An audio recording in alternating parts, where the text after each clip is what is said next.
A crime has been committed. There's a case that needs your powers of detection to solve.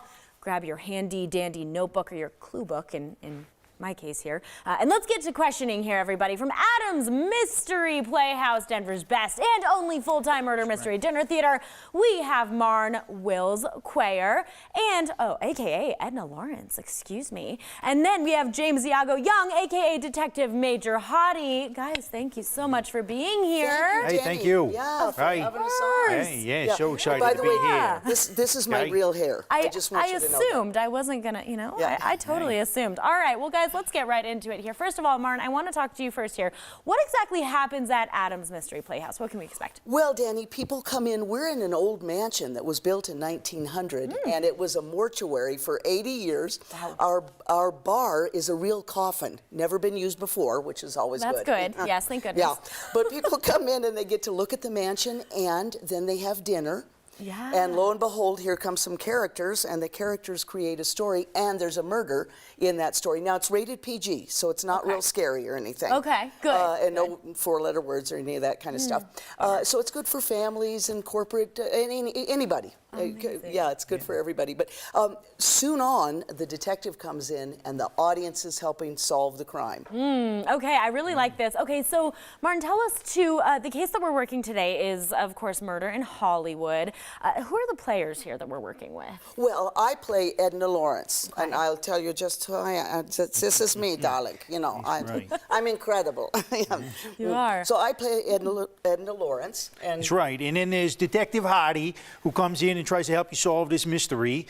Okay? And then we got Buddy the stunt man, right? He might have been involved. Vic Madison, leading man. Okay? Lola LaMonica, she's a starlet on the rise, right? Maybe she had something to do with the murder. All these people you're going to interact with, and they're going to help you try to solve this mystery. Oh, my Who killed the director, C.B. Leroy? Wow. Okay, all right. You know what, guys? Here we go here. Edna, I'm going to talk to you here. You're one of the suspects. I'm going to be the reporter here. This is my job. Who are you, and how do you know the victim? We got to get some notes here. Well, I have known C.B. Leroy for many, many years, and you know, I was supposed to be the director of this film, and somehow C.B. got in and pushed me out, but I'm not resentful about it at all. As a matter of fact, I'm rewriting the script. Ah, okay. All right, detective, I want to help you out here with your case. Okay. You're the detective here. Where do we start? All right, so we just want to know that so a movie is being produced, right? Yeah. You're going to be an extra on the set, okay? And then the director, C.B. Leroy, has been murdered, right? So it could be Vic Madison, right? We want to look at him. It could be Buddy the stuntman. It could be Lola LaMonica. It could be Edna. Could be Edna. Because they're all on the set, right? And he just died right there on the set. So we got to figure out who is responsible for the one who actually did him. I can tell you right now, I think it was Vince Madison. Vic Madison, yeah. Edna, you're sounding a little guilty here. All right, detective, what clues do we know right now? What do we know now? Okay, so we were able to put together a preliminary autopsy report. We'll go over that. Okay. And then look at this. Now, Vic Madison, he's got this trophy, right, because he thinks that he's this great actor, and it's covered in blood. He might have used that to bash in the director's head. Okay. So that might have been one of the ways that he was murdered. Yeah, but I happen to know that Buddy was in the Navy, and he had a hold of some poison. Yeah, very poisonous materials that I think he put into the cigarettes, but not my cigarette, because I don't smoke menthol. Of course. Oh, my goodness. Well, you know what, you guys? We're going to get all into this. I'm so excited here. By the way, I murdered that interview. Let's be real here, didn't I? All right, everybody. This is what you're going to get here. We're going to collect more clues for you throughout the show. You're not going to want to miss this. You are going to want to see what plays out here. If you want to experience murder in Hollywood, everybody, firsthand, make your reservations today. The Adams Mystery Playhouse at adamsmysteryplayhouse.com. You can also call the box office. That's 303-455-1848. And we're on the Adams Mystery Playhouse case with Murder in Hollywood. We have another clue for you. So here are some preliminary findings from Dr. Hearsay, the LA County coroner and gossip columnist. So the victim had B-negative blood type. Hey, sorry about that. I'm supposed to be right here. Hey, I'm relatively new to this technology. Hey, but he had blunt force trauma, hey, and to the head and face, and smoke inhalation. All these things might have might have contributed to his death. Another thing that we have here is luminescent substance on the lips, signs of seizure, and a presence of an unknown chemical. So are you close to solving the mystery? Hey, we're back with more Coco and clues right after this break. Okay, this is absolutely ridiculous. I had nothing to do with that crime at all. I love my little Oscar.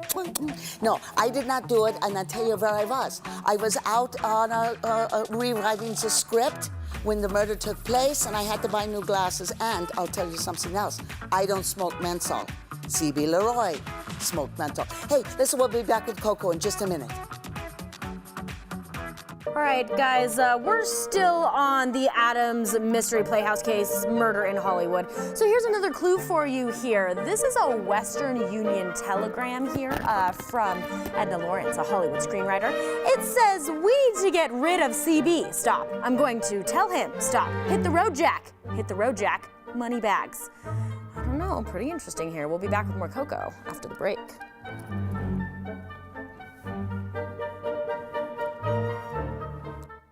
All right, guys, we're back on the case, the murder in Hollywood. It's happening now at Adams Mystery Playhouse. We've been working this out, and this is Denver's best and only full-time murder mystery dinner theater. Suspect Edna Lawrence here and Detective Major Hottie back, and we're deciding guilty or innocent. I love this. Okay, Detective, I have a question for you. Let's go over the clues and facts about our suspect here.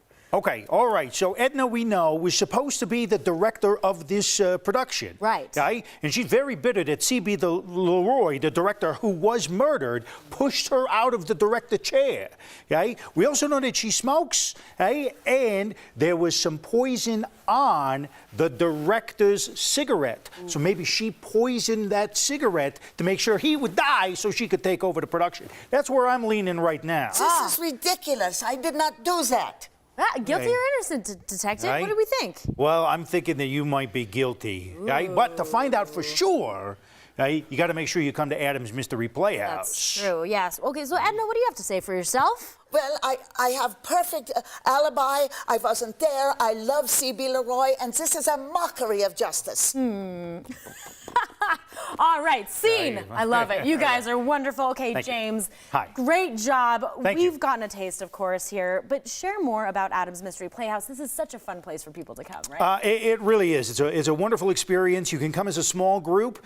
You can come one person, two people, or come as a large group. Hey, whatever size group you come with, you're going to have a good time. You'll bring friends. You'll meet new friends. You can interact as much as you want or as little as you want. So if you just want to come and hang out and watch the show, or if you want to be a part of it, all those levels are available to you. I love that so much. And Martin, I know you mentioned it earlier, but yeah, everybody can participate, right? It's for everyone. Absolutely. Yep. But if someone's a shy person, they can just sit back and watch. That's okay. Yeah. But most people are very creative and want to, Danny. Oh they do. my gosh. Yeah. Well, and I don't blame them. This is so much fun. Obviously, you guys enjoy what you do, right? So much. It's a joy. Yes. And we'd love to have as many people there to experience it with us. I love that so much. And just a quick question, how did each of you kind of get into it? I mean, this is something that's pretty special.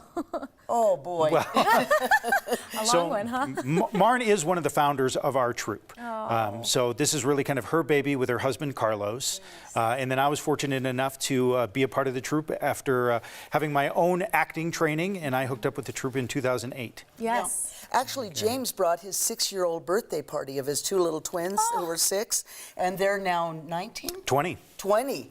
And that's how we met. And he came up to me and said, I'd like to be an actor. And I'm like, okay. But he's very good. You know what? He is. And if anybody thinks that I have done like decently today in my acting, it actually is because of James. I have to go ahead and give a little sneak peek here. James was one of my high school teachers, and you helped out with my debate coach. And so we have a little bit of insight here. We found this out recently, actually, which is pretty impressive. But I started teaching when I was 8, so that's why I'm so young. Yes, exactly. That's got to be it. Well, guys, thank you both so much. Again, you can solve the crime, Murder in Hollywood. It plays out this month at Adams Mystery Playhouse. Make your reservations today. That's at adamsmysteryplayhouse.com or call the box office 303-455-1848.